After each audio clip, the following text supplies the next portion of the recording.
This is a place that Jesus walked on the water, and he will be able to walk on the water. Rivers are now turning into blood red color.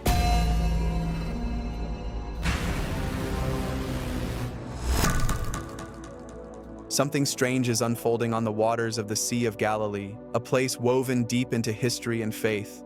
Those who witnessed it speak in hushed voices, unsure of what they've just seen. Rumors are spreading, questions are rising, and what happened here may hold a meaning far greater than anyone is ready to believe. This isn't a filter. The Sea of Galilee has turned blood red. For thousands of years, The Sea of Galilee, a freshwater lake in northern Israel, recently experienced a rare and striking transformation when its waters appeared deep red, creating a scene that was both visually captivating and deeply unsettling. Known in biblical history as the place where Jesus walked on water, calmed storms, and called his disciples, the lake holds immense religious significance for Christians around the world. On this occasion, instead of its usual shimmering blue surface, the water reflected a dark crimson shade that drew immediate attention from both locals and visitors. Eyewitnesses described the sight as extraordinary. Some tourists and local residents reacted with awe, taking photographs and videos to capture the unusual moment. Others stood silently, whispering prayers, visibly moved by the scene's strange beauty. While the red hue of the water was mesmerizing, it also carried an air of unease. Many felt that the event was not just a natural occurrence, but something that might carry deeper meaning, especially given the Sea of Galilee's sacred associations. Scientific investigations quickly provided a possible explanation. Experts identified the likely cause as a bloom of Botryococcus brownie, a microscopic green algae that, under certain environmental stress conditions, produces a reddish pigment. For such a bloom to occur, several factors need to align in a precise manner. The water temperature must be unusually high or low relative to seasonal norms. The lake's surface should remain relatively still without significant winds or turbulence.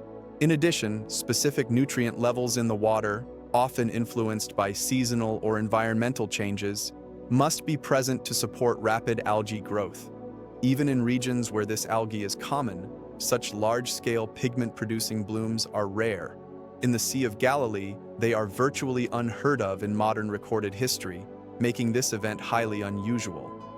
While the scientific explanation accounts for the physical process, it does not address the emotional and symbolic impact of the transformation. The Sea of Galilee is more than just a body of water. It is deeply embedded in the narrative of the New Testament. It is where Jesus performed miracles, taught large crowds, and brought peace to raging storms. For many observers, the idea of these sacred waters turning the color of blood evokes biblical imagery of divine signs and warnings. In the book of Exodus, the waters of the Nile turned to blood as a judgment against Egypt, while in the book of Revelation, red waters are mentioned as part of end-time prophecies. And these scriptural connections lead to the larger question on many minds. Why here? Why now? Even for those who fully accept the scientific reasoning, the rarity of the event combined with its location makes it feel significant. The transformation of the Sea of Galilee into a crimson spectacle has thus become more than just a natural oddity. It is a moment that bridges science and faith, prompting reflection on whether certain events in nature may carry messages beyond their immediate physical causes. This lingering question continues to draw attention and inspire debate across both scientific and religious communities. Could this eerie transformation be echoing one of the Bible's oldest and most chilling miracles, waters turning to blood? Let's find out. The image of waters turning red is one of the most striking and symbolic themes in the Bible. It appears in both the Old and New Testaments as a sign that carries deep spiritual meaning.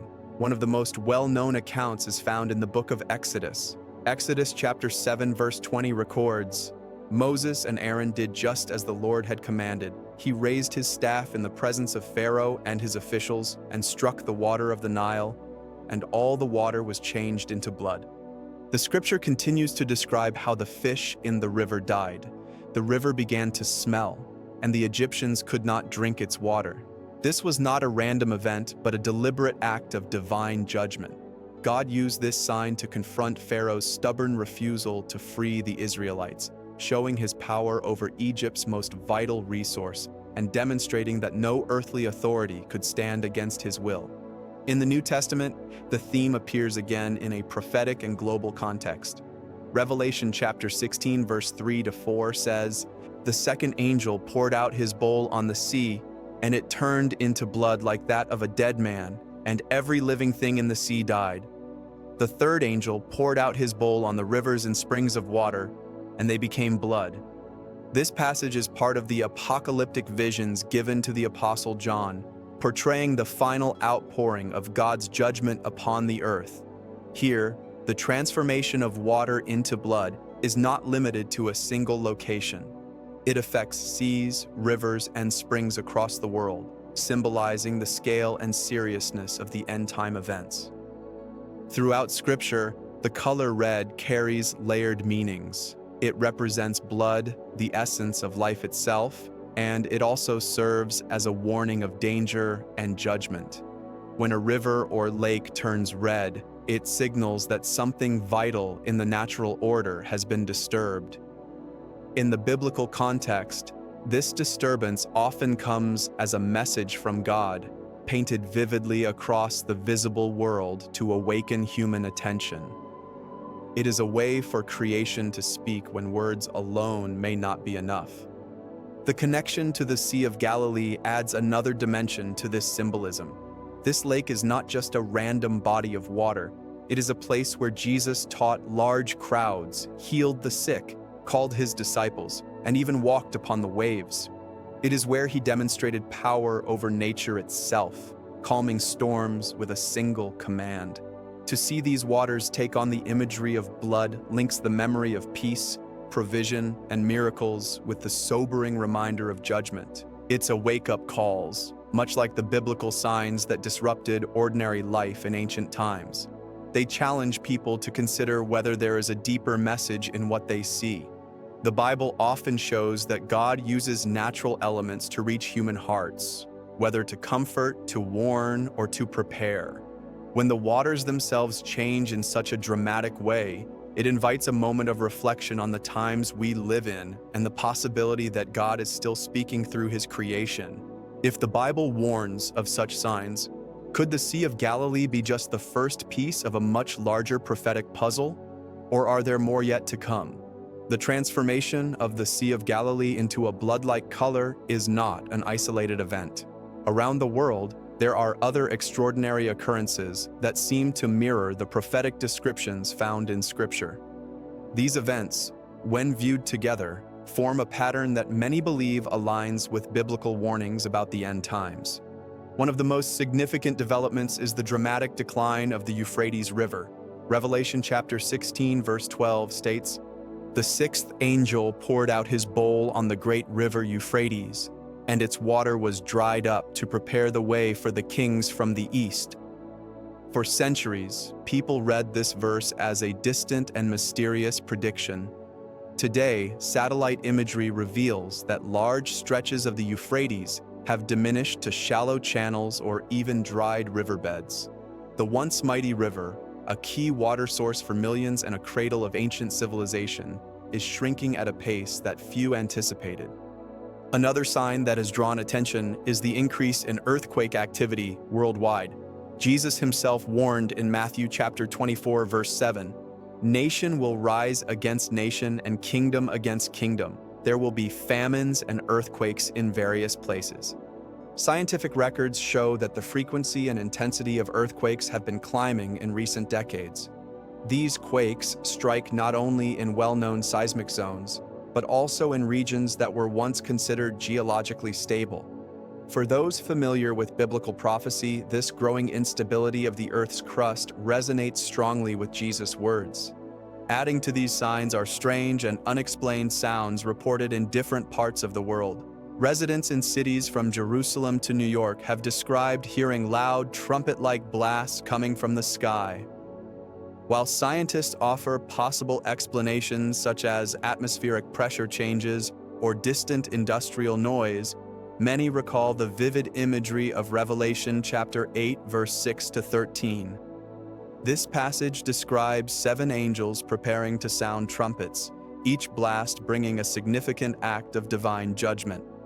Even if the modern sounds are not the same as those in the prophecy, their haunting and unusual nature continues to stir curiosity and concern. Signs are also appearing in the skies. The aurora borealis, normally visible only in high northern latitudes, has recently been seen far farther south than usual. Solar storms have bathed skies over Europe, Asia, and even parts of the Middle East in brilliant displays of green, purple, and crimson light.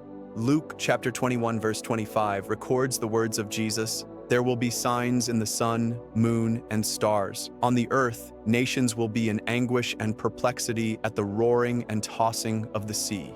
These unusual auroras are joined by reports of strange lights over Jerusalem, sometimes described as hovering or pulsing, and occasionally accompanied by deep, resonant sounds. When viewed individually, these events may seem like rare but natural occurrences. However, when they are seen together alongside the blood-red waters of Galilee, they create a larger picture. While nature shakes and skies shimmer, something extraordinary is unfolding in Israel itself, plans that could set the stage for a prophecy thousands of years old. In the land of Israel, a number of developments are unfolding that many see as direct steps toward the fulfillment of ancient prophecies. Among the most significant is the preparation for the rebuilding of the temple in Jerusalem. The Temple Institute has spent decades carefully recreating every detail needed for its restoration. Skilled craftsmen have produced priestly garments, sacred vessels, and ritual instruments exactly as described in the Law of Moses. Architectural plans for the structure are ready, and many of the items required for worship are complete. A remarkable sign in this preparation is the arrival of what is known as the perfect red heifer. Numbers chapter 19 verse 2 records the Lord's command to Moses and Aaron. "This is a requirement of the law that the Lord has commanded. Tell the Israelites to bring you a red heifer without defect or blemish, and that has never been under a yoke." The ashes of such a red heifer were to be used for purification in the temple service. For thousands of years, no animal meeting these strict requirements was found in Israel. Recently, several candidates have been raised under careful supervision, meeting the exact biblical description. To many, this is more than a coincidence. It is viewed as a prophetic step toward the resumption of temple worship. In addition to these preparations, archaeology in Israel continues to produce discoveries that confirm biblical accounts once thought to be legends. Inscriptions bearing the names of kings mentioned in Scripture, ancient altars built according to descriptions in the Old Testament, and city gates dating back to the reign of King David have been unearthed. These finds strengthen the historical foundation of the Bible and serve as reminders that its stories are grounded in real events and real places. The signs are not only in physical preparations or archaeological discoveries. Scripture also describes a moral and spiritual climate that will characterize the last days. In 2 Timothy chapter 3, verses 1 to 5, the Apostle Paul warns, "But mark this, there will be terrible times in the last days. People will be lovers of themselves, lovers of money, boastful, proud, abusive, disobedient to their parents, ungrateful, unholy, without love, unforgiving, slanderous, without self-control, brutal, not lovers of the good, treacherous, rash, conceited, lovers of pleasure rather than lovers of God, having a form of godliness but denying its power. Have nothing to do with such people." The moral decline described here is visible in rising violence, the breakdown of families, and a culture that increasingly celebrates selfishness and rejects biblical values. Political tensions in and around Israel add another layer to this picture. Conflicts with Gaza, Lebanon, Syria, and Iran remain constant, drawing the attention of the world's major powers. In the prophetic narrative, Jerusalem is often at the center of global attention, and this reality is becoming more apparent. Another significant element is the rapid advancement of technology. Revelation chapter 13, verses 16 to 17 says, "It also forced all people, great and small, rich and poor, free and slave, to receive a mark on their right hands or on their foreheads, so that they could not buy or sell unless they had the mark, which is the name of the beast or the number of its name." But when all these signs begin to appear together, converging like threads in a single tapestry, what message are they really pointing to? Let's tell you. In Matthew 24, Jesus used the imagery of a fig tree to explain how his followers could recognize the approach of significant prophetic events. Matthew chapter 24, verses 32 to 33 records. His words, "Now learn this lesson from the fig tree. As soon as its twigs get tender and its leaves come out, you know that summer is near. Even so, when you see all these things, you know that it is near, right at the door." The comparison is simple yet powerful. Just as certain natural signs indicate the changing of seasons, the convergence of multiple prophetic signs indicates that the appointed time is drawing close. The purpose of prophecy and scripture has never been to create fear for those who trust in God. Instead, it serves as a call to awareness and readiness. The Bible often compares this role to that of a watchman on the city wall, sounding the trumpet to alert the people before danger arrives. In the same way, the signs we see today act as a spiritual trumpet. They are meant to stir hearts, to move believers from complacency to action, and to inspire a focus on what truly matters in light of eternity. This readiness is not limited to spiritual knowledge. It is about daily living that reflects faith, love, and integrity. It is about making decisions with the understanding that life on earth is temporary and that our actions have eternal consequences. It is about being prepared to stand before God at any moment. The words of Jesus in Luke chapter 21, verse 28 speak directly to this sense of urgency. When these things begin to take place, stand up and lift up your heads, because your redemption is drawing near. These words are not a suggestion to watch passively, but an instruction to be alert and hopeful, knowing that the fulfillment of God's promises is approaching. This convergence of signs presents a challenge for every individual. If Christ were to return tonight, would we be ready to meet him? Readiness means more than simply believing. It means living in such a way that our lives bear witness to our faith. It also means sharing the message of hope with others. If these events are indeed part of a divine warning, then silence is not an option. Just as the Apostle Paul wrote that the day of the Lord will come like a thief in the night, so too must we be prepared without delay. The time to respond is now, before the opportunity passes forever. Do you believe these events are connected, or are they simply coincidences of nature and history? Share your thoughts in the comments.